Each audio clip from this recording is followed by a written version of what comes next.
Today we want to talk about the difference between the preterite and the imperfect tenses. You know that these are both past tenses.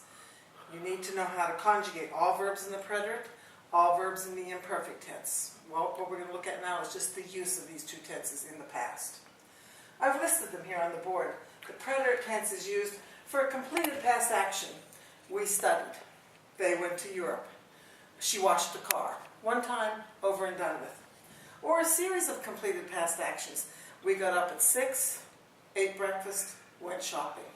3 things, one after the other, completed past actions.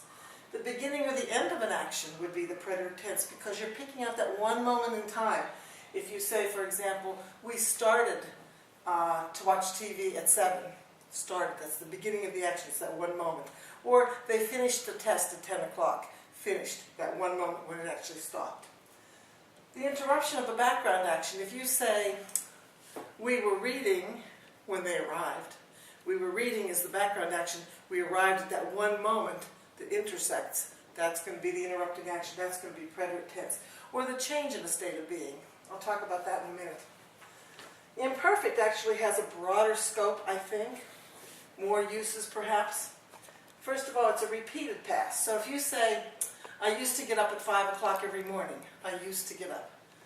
Happened over and over again. Happened habitually, right? Anytime you're saying ing, right? We were singing. That's going to be imperfect. Anytime you say in English used to, that's also going to be the imperfect. Description in the past is going to be generally imperfect tense.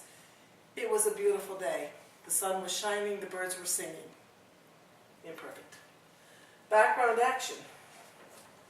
We were reading, leíamos. This is going on in the background, right? It's extended. Think of it as an extending action. We were reading. That's your background action. When they arrived, cuando llegaron, they arrived at that one moment, so that's preterite. Preterite isolates that one moment in time where the imperfect is spread over a longer period. Time and age are usually going to be imperfect in the past. States of being. Now this is the most difficult to understand probably, but it's one that's used an awful lot. Any kind of physical, emotional, intellectual state of being is going to be expressed usually through the imperfect tense. So if you say, I was nervous, estaba nerviosa.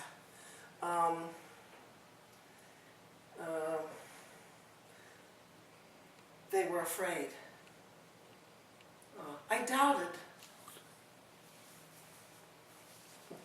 I doubted. So any of these states of being are going to be expressed, I wanted them to come. I wanted, right?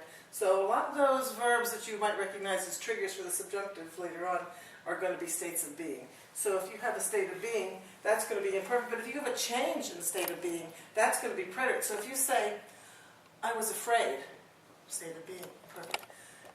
Tenía miedo. But I became afraid when I saw the big dog.